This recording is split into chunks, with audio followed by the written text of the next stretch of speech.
Bismillah. Екінші жағын аударып, қызартып қуырам.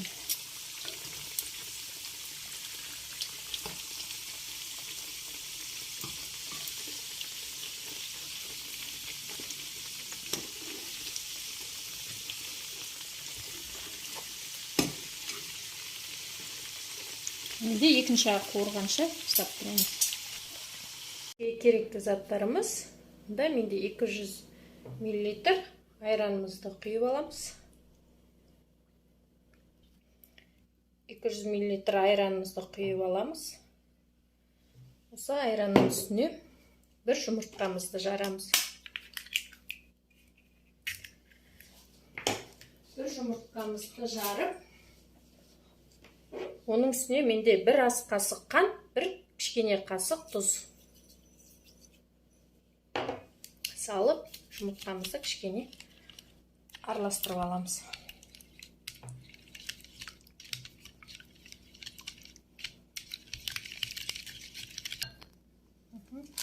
Енді жақсылап араластырып алдық. Жаңағы 400 грамм ұнымызға енді 5 грамм, 5-6 грамм қопсытқыш, нан қопсытқыш разрыхителімізді салып аламыз. Енді осыны жақсылап саламыз. Салып, араластырып, илей бастаймыз қамырымызды.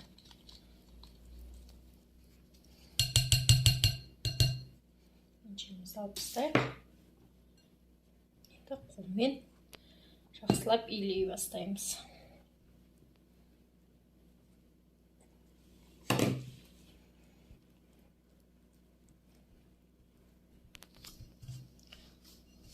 Өзі 10 минутта дайын болатын нәрсе.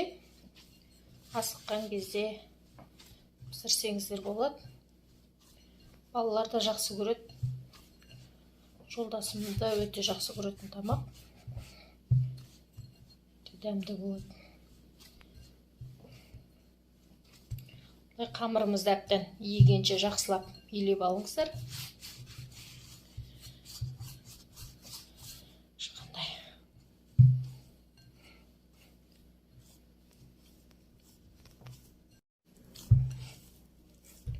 Қамырымызды осылай илеп алыңыздар.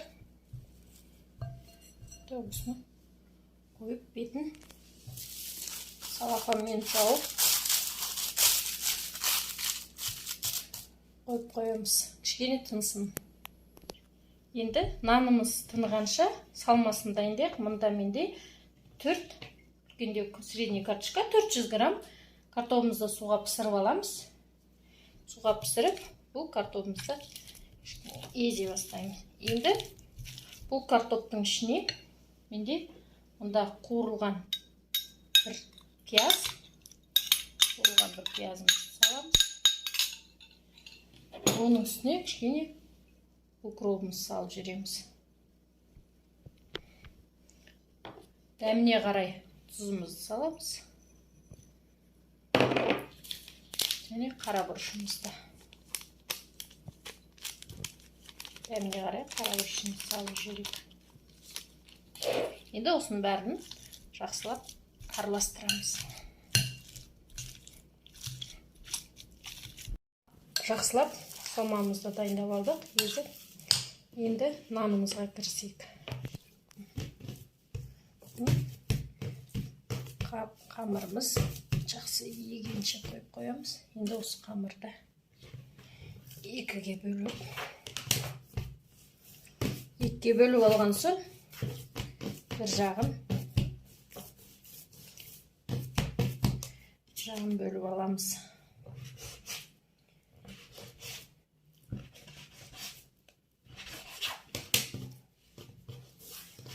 Жағын бәрін бөліп алып, қамырымызды омалақтай бастаймын.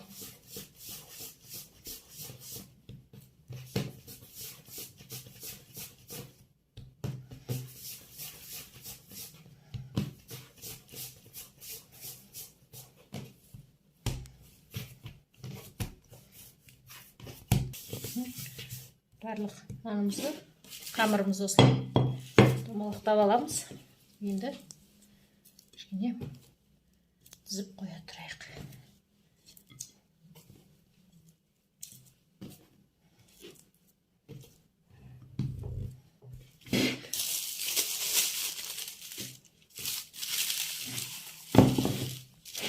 Енді қамырымызды домалақтап жайып аламыз.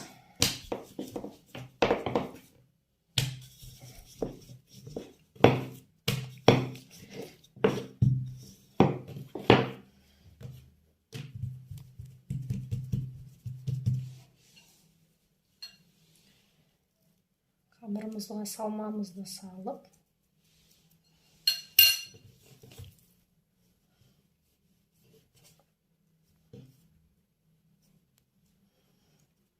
жақсылап, шетін жақсылап жапсырып қоясыздар.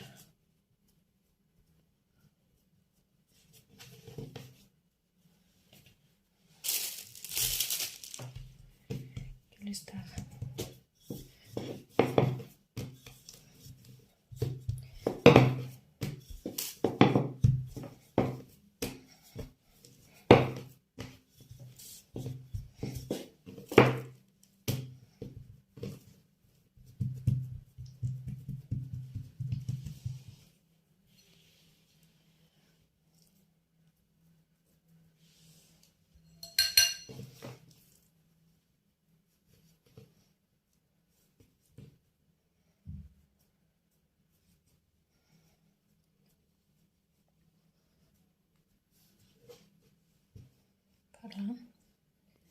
Жақсылап салып жайып шығамыз.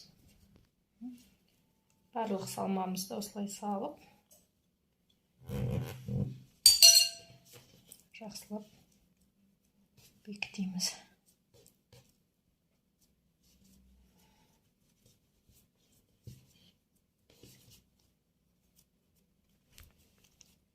Бекітіп, енді осыларды майымызды қыздырып алайық. Майымызды әбден қыздырып алды. Енді пісіре бастаймыз. Бисмилля.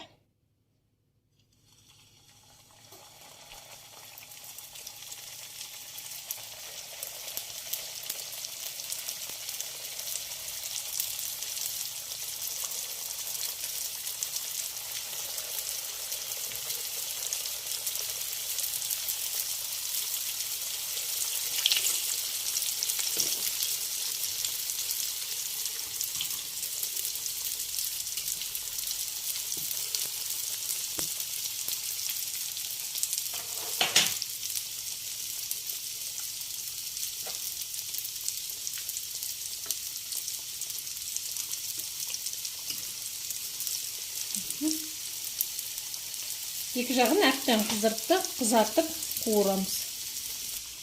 Бір жағын осылай қыздырып, екінші жағын аударып, қызартып қуырамыз.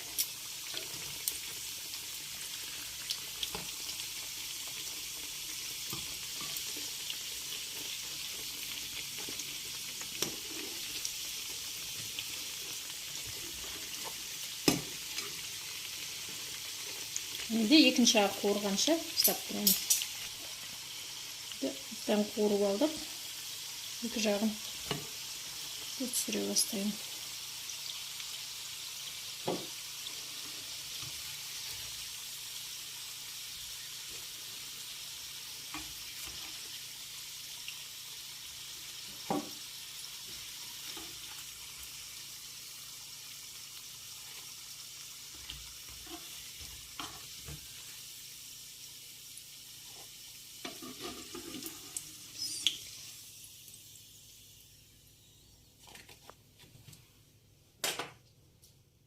Міне 10 минутта әзірлеуге болатын тамағым дайын болды.